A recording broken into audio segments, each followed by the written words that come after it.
think the MedTech industry is positive in terms of engagement and wanting to understand more about what patients value. I think it's at very early stage though at the moment because patients aren't really used to being asked, and so things are being developed now in the UK to understand more about patient-reported outcome measurement, but I think patients are still quite surprised when they're actually asked for their point of view.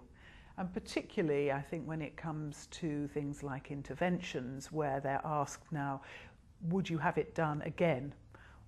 Or perhaps, would you recommend having this done to a friend? And I think this is something which we need to develop more, the understanding that the user engagement that you would expect with most other commercial commodities can now be applied to health.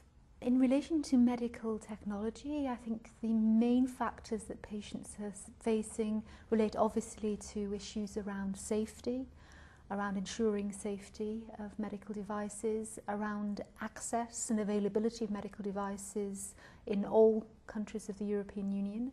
Health literacy is another major arena, making sure that patients and health professionals understand to the optimum how to use medical devices to make sure they really contribute towards patient-centred chronic disease management.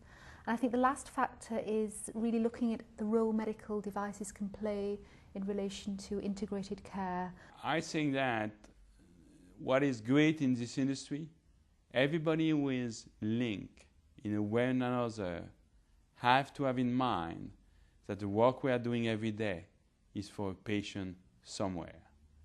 Then obviously we are not directly, I will say, engaged with patients.